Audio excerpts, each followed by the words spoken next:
Hi friends, welcome to Mini's Little Kitchen. இன்னைக்கு வந்து சிம்பிளா 5 நிமிஷத்துக்குள்ளாடி ஒரு பிரேக்ஃபாஸ்ட் ரெசிபி எப்படி ரெடி பண்றதுன்னு பார்க்கலாம். இது பிரேக்ஃபாஸ்டாவும் சாப்பிடலாம், ஸ்நாக்ஸாவும் சாப்பிடலாம்.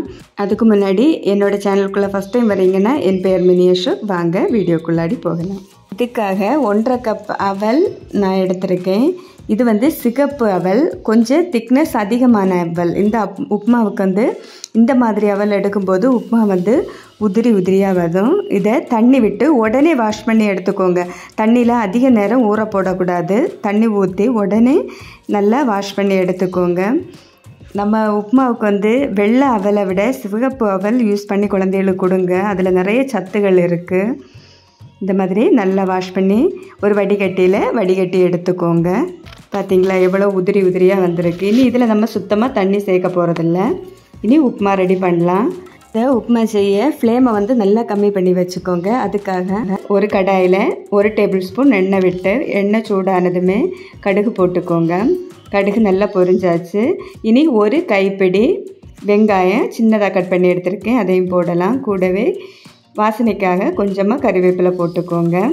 காரத்துக்காக நான் கொஞ்சமாக மிளகாய்த்தூள் போட்டிருக்கேன். உங்களுக்கு தேவை இருந்தால் போட்டுக்கோங்க. 1/2 டீஸ்பூன் மிளகாய்த்தூள் போட்டிருக்கேன். இதில் அதிகம் காரம் இருக்காது. இனி நம்ம வாஷ் பண்ணி வச்ச அந்த அவலை அதில் போட்டுக்கோங்க. டேஸ்ட் அதிகப்படுத்த ஒரு கைப்பிடி தேங்காய் துருவல் போட்டு நல்லா கலந்து விட்டுக்கோங்க. இந்த அளவு மிக்ஸ் ஆனதுமே இதில் தேவையான அளவு உப்பு போட்டு மிக்ஸ் பண்ணிக்கோங்க. நான் வந்து 1/2 டீஸ்பூன் உப்பு போட்டிருக்கேன். போட்டு நல்லா கலந்து விட்டுக்கோங்க.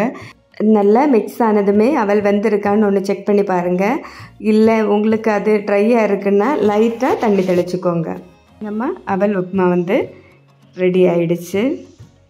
இதை வாரத்தில் ஒரு முறையாவது குழந்தைகளுக்கு கண்டிப்பாக ட்ரை பண்ணி கொடுங்க. ரொம்ப சத்துக்கள் இருக்குது. அதுவும் சிகப்பு அவலில் தான் நிறைய சத்துக்கள் இருக்குது. பார்த்திங்களா எவ்வளோ உதிரி உதிரியாக வந்திருக்கு. இதில் நார்ச்சத்து, விட்டமின், கால்சியம், இரும்பு சத்து, அப்படி நிறைய சத்துக்கள் அடங்கியிருக்கு. அதனால் குழந்தைகள் முதல் பெரியவங்க எல்லாருமே வாரத்தில் ஒரு முறையாவது கண்டிப்பாக ட்ரை பண்ணி பாருங்கள். உங்களுக்கு இந்த வீடியோ பிடிச்சிருந்தால் மறக்காமல் இந்த வீடியோக்கு ஒரு லைக் போடுங்க. என்னோடய சேனலை சப்ஸ்கிரைப் பண்ணிக்கோங்க. தேங்க்யூ ஃபார் வாட்சிங்.